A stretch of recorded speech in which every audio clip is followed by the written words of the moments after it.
ਸ਼੍ਰੋਮਣੀ ਅਕਾਲੀ ਦਲ ਅੰਮ੍ਰਿਤਸਰ ਵੱਲੋਂ ਯੂਥ ਸਰਪ੍ਰਸਤ ਇਮਾਨ ਸਿੰਘ ਮਾਨ ਦੀ ਅਗਵਾਈ ਵਿੱਚ ਬਾਰ ਐਸੋਸੀਏਸ਼ਨ ਫਤਿਹਗੜ੍ਹ ਸਾਹਿਬ ਨੂੰ ਮੰਗ ਪੱਤਰ ਦੇ ਕੇ ਨਿਆਂ ਪ੍ਰਣਾਲੀ ਵਿੱਚ ਆ ਰਹੇ ਨਿਗਾਰ ਅਤੇ ਬੇਅਦਬੀਆਂ ਦੇ ਮਾਮਲਿਆਂ ਵਿੱਚ ਜਲਦ ਇਨਸਾਫ ਦਿਵਾਉਣ ਲਈ ਸਹਿਯੋਗ ਦੀ ਮੰਗ ਕੀਤੀ ਗਈ। ਇਸ ਮੌਕੇ ਇਮਾਨ ਸਿੰਘ ਮਾਨ ਨੇ ਪੱਤਰਕਾਰਾਂ ਨਾਲ ਗੱਲਬਾਤ ਕਰਦੇ ਕਿਹਾ ਕਿ ਸਿੱਖ ਕੌਮ ਨੂੰ ਹਾਲੇ ਤੱਕ 1984 ਦੇ ਮਾਮਲਿਆਂ ਵਿੱਚ ਇਨਸਾਫ ਨਹੀਂ ਮਿਲਿਆ।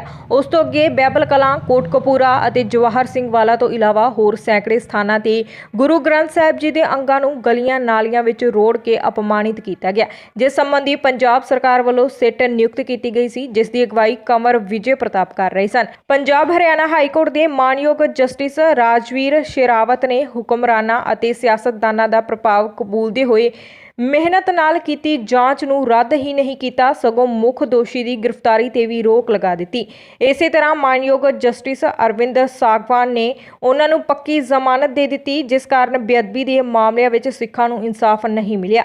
ਇਸ ਮੌਕੇ ਸ਼੍ਰੋਮਣੀ ਅਕਾਲੀ ਦਲ ਅੰਮ੍ਰਿਤਸਰ ਵੱਲੋਂ ਬਾਰ ਐਸੋਸੀਏਸ਼ਨ ਫਤਿਹਗੜ੍ਹ ਸਾਹਿਬ ਦੇ ਪ੍ਰਧਾਨ ਤਜਿੰਦਰ ਸਿੰਘ ਧੀਮਾਨ ਨੂੰ ਮੰਗ ਪੱਤਰ ਦਿੱਤਾ ਗਿਆ। ਅੱਜ ਅਸੀਂ ਬਾਰ ਕਾਉਂਸਲ ਦੇ ਪ੍ਰਧਾਨ ਧੀਮਾਨ ਸਾਹਿਬ ਬਹਿਰਾਮਪੁਰ ਤੋਂ ਸਾਡੇ ਜਿਹੜੇ ਵਕੀਲ ਸਾਹਿਬਾਨ ਹੈ ਉਹਨਾਂ ਨੂੰ ਮਤਾ ਪੇਸ਼ ਕੀਤਾ ਹੈ, ਜਿਸ ਵਿੱਚ ਅਸੀਂ ਜਸਟਿਸ ਸ਼ੇਰਾਵਤ ਤੇ ਜਸਟਿਸ ਸੇਖਵਾਂ ਜਿਨ੍ਹਾਂ ਨੇ ਪਿਛਲੇ ਸਮੇਂ ਦੇ ਵਿੱਚ ਗੁਰੂ ਗ੍ਰੰਥ ਸਾਹਿਬ ਦੇ ਕੇਸ ਬੇਅਦਬੀ ਵਾਲੇ 'ਚ ਆਪਣੇ ਹੁਕਮ ਦਿੱਤੇ ਹੈ। ਇੱਕ ਨੇ ਸਿੱਟ ਰੱਦ ਕੀਤੀ ਹੈ, ਇੱਕ ਨੇ ਸੁਮੇਧ ਸੈਣੀ ਨੂੰ ਬਲੈਂਕਟ ਬੇਲ ਦਿੱਤੀ ਹੈ ਔਰ ਉਹਨੂੰ ਪਾਸਪੋਰਟ ਵੀ ਦਿੱਤੀ ਤਾਂ ਕਿ ਉਹ ਘੁੰਮ ਫਿਰ ਸਕੇ ਕੋਰਟ ਦੀ ਇਜਾਜ਼ਤ ਨਾਲ।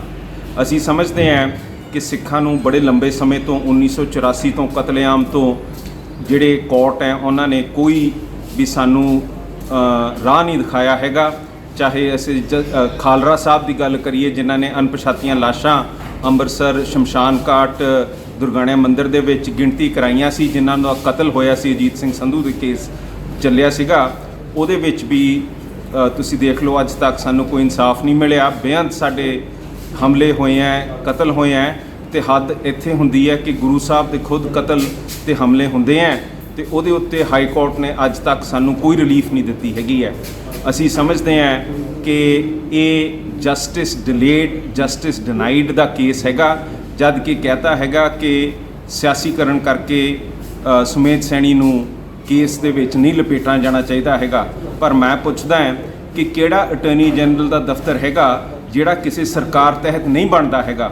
ਜੇ ਅੱਜ ਅਕਾਲੀਆਂ ਦੀ ਸਰਕਾਰ ਬਣ ਜੂਗੀ ਉਹ ਵੀ ਅਟਾਰਨੀ ਜਨਰਲ ਅਕਾਲੀਆਂ ਨੇ ਥੋਪਣਾ ਹੈਗਾ ਕਿ ਉਸ 'ਚ ਸਿਆਸਤ ਨਹੀਂ ਹੋਊਗੀ। ਸੋ ਜਿਹੜਾ ਹਾਈ ਕੋਰਟ ਨੇ ਫੈਸਲਾ ਲਿੱਤਾ ਹੈਗਾ ਕਿ ਇਹਦੇ ਵਿੱਚ ਇੰਟਰਫੀਅਰੈਂਸ ਹੋ ਰਹੀ ਹੈ, ਜਿਵੇਂ ਕੋਈ ਬਾਂਦਰ ਪਿੰਡ 'ਚ ਵੜ ਕੇ ਉਹਨੂੰ ਪਤਾ ਹੀ ਨਹੀਂ ਹੁੰਦਾ ਉਹਨੇ ਕੀ ਕੀਤਾ ਹੈ। ਸੁਮੇਧ ਸੈਣੀ ਬਾਰੇ ਹਾਈ ਕੋਰਟ ਨੂੰ ਸਭ ਪਤਾ ਹੈ। ਇਸ ਸ਼ਖਸ ਨੇ ਜਾ ਕੇ ਫੂਲਾ ਨਿਹੰਗ ਨੂੰ ਜਸਟਿਸ ਦੇ ਘਰ ਭੇਜਿਆ ਸੀ ਘੋੜੇ ਦੇ ਉੱਤੇ ਤੇ ਕਿਹਾ ਸੀ ਮੈਂ ਤੇਰੀ ਧੀ ਵਿਆਹਣਾ ਹੋਇਆ। ਇਸ ਸ਼ਖਸ ਨੇ ਵਿਜੀਲੈਂਸ ਬਿਊਰੋ ਰਾਹੀਂ ਸਾਰੀ ਟੈਪਿੰਗ ਜੱਜਾਂ ਦੀ ਕੀਤੀ ਸੀਗੀ ਤੇ ਇਹ ਕੋਈ ਬਾਂਦਰ ਅਣਜਾਣ ਪਿੰਡ ਦੇ ਵਿੱਚ ਆ ਕੇ ਖਲਾਰਾ ਪਾਣ ਨਹੀਂ ਆਇਆ।